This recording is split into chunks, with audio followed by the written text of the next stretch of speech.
Okay, welcome back. So what we're going to look at now is how to light this scene. I know I said we'd look at skyboxes, but I think in order to appreciate the different changes we need to make to the skybox in order for it to work with the lighting, we should first get the lighting into the level.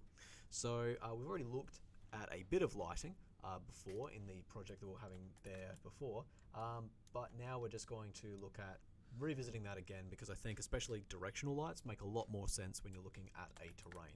So I'm just going to flesh this out quickly, and the way I'm going to do that is I'm just going to duplicate this by pressing Control D, and that'll duplicate. As you can sort of see here, we never want to really use Control C or Control V.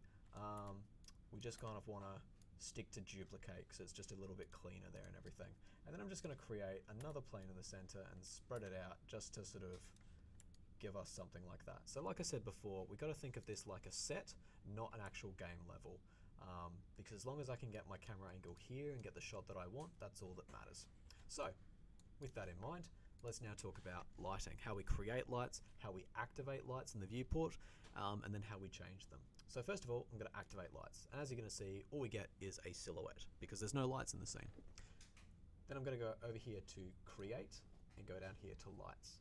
And as I can see, I've got all these different lights here. So the first light I'm going to bring in is a directional light.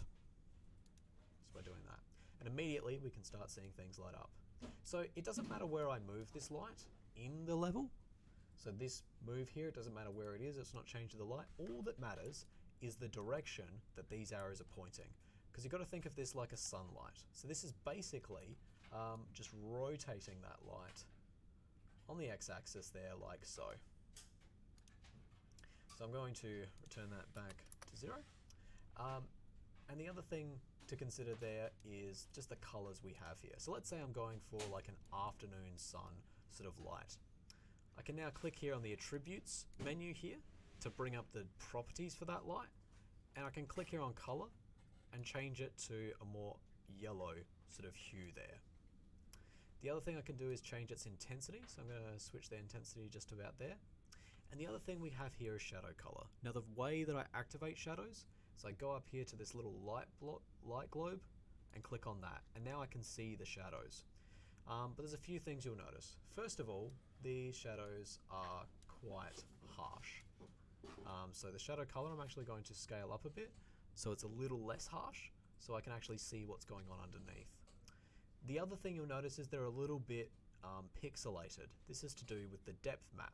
I'm going to click here on this and then just increase that depth map just to smooth some of those edges out there. So now I've got, you know, my lighting scene in here. I've got sort of that orange sort of hue, the dusk sort of look to it and everything, and that's all looking good. We do have other lights in here as we looked at last week. So we have point lights, for example. So maybe I have like a little camp or something else like that that's just here in the center of the world at the base of the mountain. Maybe there's a small little camp here. If I don't want that to fire to look like it's, you know, lighting the beacons of Gondor, I can just go down here to light. Sorry, intensity, switch that down, and decay rate. This is the amount that it sort of decays. I'm actually going to go linear because it's a little less dramatic, and then switch that intensity down just there. And I'll just maybe put on a yellow hue there, just so that it's sort of that whole sort of campfire lighting at the base of a mountain there and everything. Cool. The other lights we can look at here that we looked at in the last one are spotlights.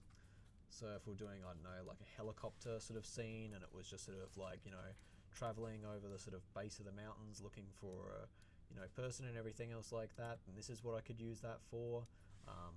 But, you know, and again, we can change the color of that. We can also change here the cone angle as well, and its drop off and everything. So we've sort of got that whole sort of spotlight thing happening there. And then last but not least is these area lights. And these area lights are more like your photography lights. So we wouldn't generally use this in a terrain setting. It's more in a sort of like lighting up, say like if you had a fluorescent sort of light in an interior, you might use that. But it just gives a really intense kind of lighting there.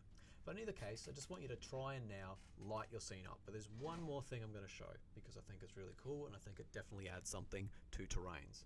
And that's if we go here to shading and we go hardware fog, we now create this kind of volumetric sort of lighting, as we refer to it. It's this, basically it's just a fog, and it just helps to sort of soften off that horizon line there. Now if I want to change the color of this fog, all I need to do is go up here to render settings, go here to render using Maya Hardware 2, click here on Maya Hardware 2, and then go down here to hardware fog, and now I can change a few of these fog settings. So I can change how it starts. So if I pull this back, we won't see it at all, but if I pull it forward, it sort of starts more in the foreground. I can say where it ends, so I can decide how far back it goes before I start seeing those mountains disappear. And I can change its color. So because we're going for an afternoon fog color, I'm actually going to try and pick sort of that warmer sort of like hue and everything else like that, just like that. So it creates that sort of sense there. And I'll just play around with these settings until I get something that I like, you know? So I reckon about that. So anyway, that's what I want you to do right now, is I just want you to play around with the different lights to create the sort of lighting setting and time of day you want to go with, okay? So we're going to leave that video here, and I'll put that in the share drive for people to watch. And then when we get back, we'll look at, okay, how can we put a skybox into this background here, so it's not just empty space, and we'll look at how we can set it up so that so it doesn't cast shadows, and so the light comes straight through it there, okay? Anyway, I'll just put stop on that.